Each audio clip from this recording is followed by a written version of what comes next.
Well, it's the Belfast Giants who are tonight's opposition for the Braehead Clan, a team that many tip to be at the top of the Elite League at the end of the season. They're not there quite yet. They sit a point behind the Cardiff Devils, a team that they beat midweek in the Challenge Cup. Had that been an Elite League fixture, then we'd be talking about the front runners in the league.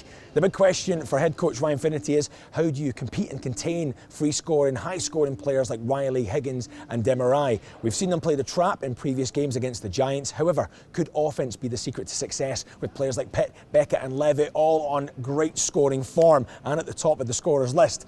It's going to be super competitive. There's only one way to find out. We're already rinkside. Let's get into the action.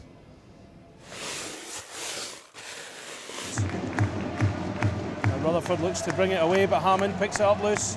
No support. But then there's Matt Beckett, and it's blocked. And number 23, Alex Foster, goes all the way back. Oh, the crowd in good voice again here tonight, as they were last Saturday in the 5-2 win over Fife Flyers.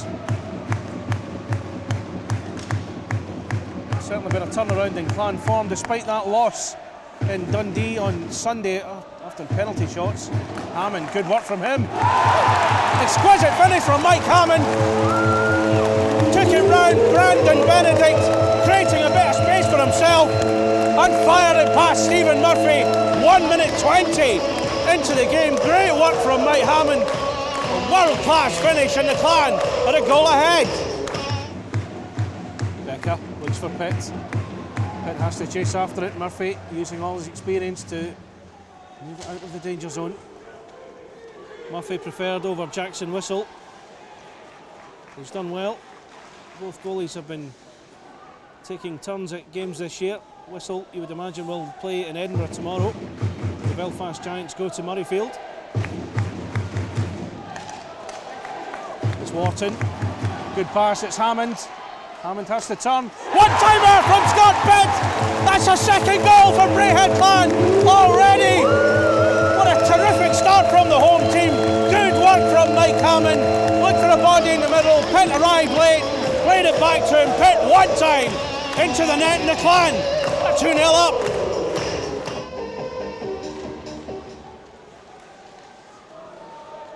Belfast will look for a quick reaction. 2 goals down already. Not even 4 minutes into the game. They've got the quality to do it. They've had a good season so far, but now Clan on the break. It's the former Giants man, Peacock. Plays it inside. Murphy has to move it on. Asperg was there in support, but now the Giants bring it the other way. It's Chris Higgins. Higgins cuts it inside. That's a good turning shot. It's Mike Forney. Pulls one back for the Giants. 3:59 on the clock. Higgins involved in that one, plays it back. Mike Forney saw his opportunity and took it. Zajkowski beaten. The Giants have halved the deficit. It's 2-1. Matt Tow, a former Clan player, now settled in Belfast. Here he is, number 74. An EPL playoff winner with Guildford Flames last season, along with Lee Esders. Both players actually retired at the end of last season. Tow rejoined the Giants at the start of the year. Esders signed by the Clan on an emergency basis only. Baldwin. Good pass from Baldwin. Higgins intercepts it. Has to turn back. That's another one from Forney. And the Giants wipe out the Clan's 2-goal lead. A careless pass from Lee Baldwin. Moved on for Mike Forney, who puts it away. And the Giants level. It's 2-2. It was a breathless start to the game. 4 goals flew in the opening minutes. It's settled down a bit now. We're into the last minute of the first period.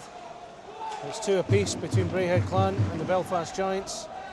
The Giants looking to try and take top spot tonight if the result goes their way down in Nottingham, where the Nottingham Panthers take on the Cardiff Devils. The Clan eyeing up 4th place. They're in a battle with the Panthers and the Fife Flyers for that one. That's a chance! And it's Mark Garside. Adds a 3rd one for the Giants. Saw the opening there, the number 7. Took the shot, Zajkowski's beaten. And that's just what the Giants need at the end of the first period. They take the lead, it's 3-2.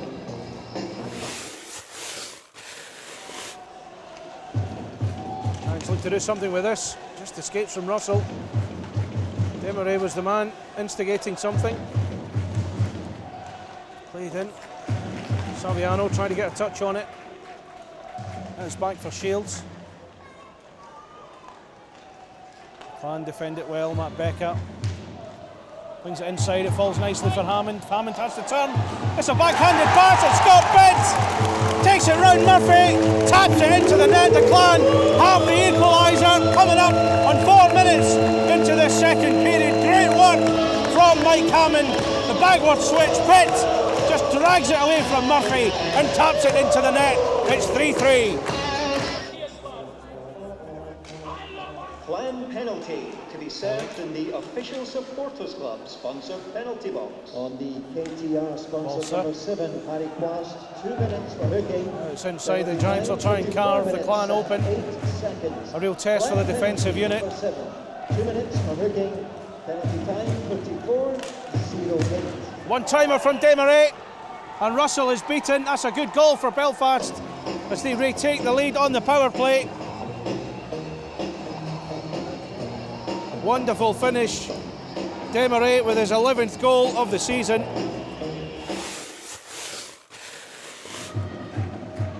Vandermeer. Higgins now this near side. Inside to Desmarais. Takes a stumble, has to pull it back. And it goes loose. Misplaced pass, Pitt picks it up. Hammond in the centre, Becker makes a move also. One-timer from Sullivan! He takes a touch, I think it was off Hammond, and it flies past Murphy. The Clan have got the equaliser well. We've got a game now, it's 4-4. A wonderful shot from Zach Sullivan, arrived late over the blue line. Took a touch off Mike Hammond, I think. Murphy completely blindsided by it, and it's 4-4.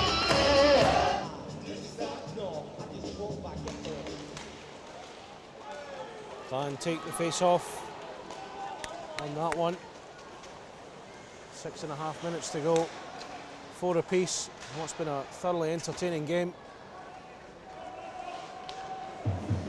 Hammond. 2 goals from Hammond tonight. Back for Pitt. Murphy didn't know too much about it. Had to react very quickly.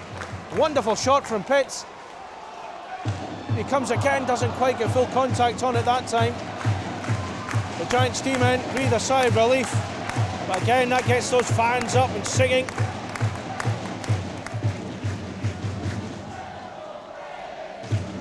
Also inside to Higgins. Higgins is a very good player, always the kind of player that can create something for the Giants. Walser has to be very careful here. Big Peacock, one of his former players, ready to pounce on any mistake. Walser still has it. Here he comes up this near side. Number 43. Forney lines up. Had to adjust his body there. Took him a bit longer than he would have liked. There we have it. Forney gets his hat-trick. A back-handed pass. Forney tucks it away. Russell well beaten. The Giants take the lead with 4:46 left to go. Could that be the one that seals the game for the Giants? We'll have to wait and see. But it's a hat-trick for Forney.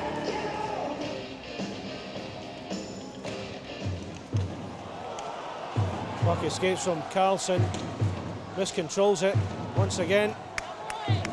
Clan living dangerously. Now it's Saviano.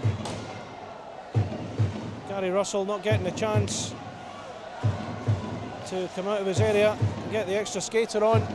Highly unlikely now with 10 seconds to go. Last throw of the dice. It looks as though the Giants have done enough. The puck ends up in the Belfast zone. And that's all over here at Braehead Arena. The Giants winning by 5-4. Mike Forney's hat-trick, 4 assists from Chris Higgins. A good night for the Northern Irish side. They could be top of the league. We've yet to find out if Cardiff have lost at Nottingham Panthers. Either way, it's a defeat for the Clan. It's finished here at Braehead Arena. Braehead Clan 4, Belfast Giants 5. So some fantastic goals again tonight, 3 points on the board, a couple of great goals. Can you take us through your first one in particular? The unassisted goal was a bit special. Yeah, it's a bounce at the blue line, I believe, and we both kind of reached for the puck, and my stick got there first, so I toe dragged around him, and I just saw a blocker, so shot there, and it ended up going in. It's nice when it works out like that. A real tough one tonight, though, for the team. It must be difficult to score 4 goals and not take a victory tonight. Yeah, definitely. That's a good team. Give them all the credit, but it's definitely one we wanted really bad. They've had our number all year, but 4 goals should win us, but I think our first special teams was even on a little bit tonight. We won that game. Obviously, like a really great start there. 2 goals up in under 10 minutes. Must have felt that it was going to plan.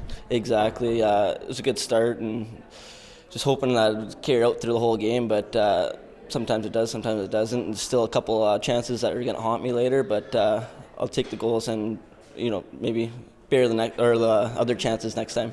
Great game tonight. Thank you very much. Cheers, Mike. So Ryan, obviously off to a fantastic start tonight. 2 goals. The team were playing with a nice mixture of grit and skill. It must have felt like the plan was going ahead. Yeah, I mean, it was a bit of a crazy start both ways. Within 4.5 minutes, I think it was 2-2. I think every shot went in up until that stage, and then yeah, it was a good start. I mean, obviously it was short-lived, but I thought we played pretty well tonight. I thought we didn't compete for 20 full minutes. I thought we had some breakdowns, and the difference tonight is power play. Our power play didn't get it done. Our 5-on-3 didn't get it done. For a team that played so well 5-on-5, it was disappointing to see our execution on the power play today. And I felt that killed us. I thought it killed our momentum in the second. I thought we had a great opening 12 minutes there where I thought we controlled a lot of play, and then we got on the power play, and I felt they got momentum off their kill, and our power play kind of dropped us in it. So. That part's frustrating. That part we have to work on. We have to get better. I just finished telling the guys that we have to be accountable on that, and we have to make changes, because ultimately in a 1-goal game, you go for 7 or for 6. It doesn't take rocket science to figure out where you need to improve. On that note, Gary Russell came in, stepped in for you in the second period, and played really well. Kind of solidified things up there a bit. Yeah, we needed some life definitely in that. After that first period, we made a decision, put Rusty in, and it's always tough. He hasn't played for a while and sitting around, but I thought he grew into the game really well. We protected him really well for that first 10 minutes. The guys at the D-men did a real good job. We only gave up the 2 shots in the first 10, and so we were able to let Rusty settle in, and he gave us a chance to win, and that's all you can ask.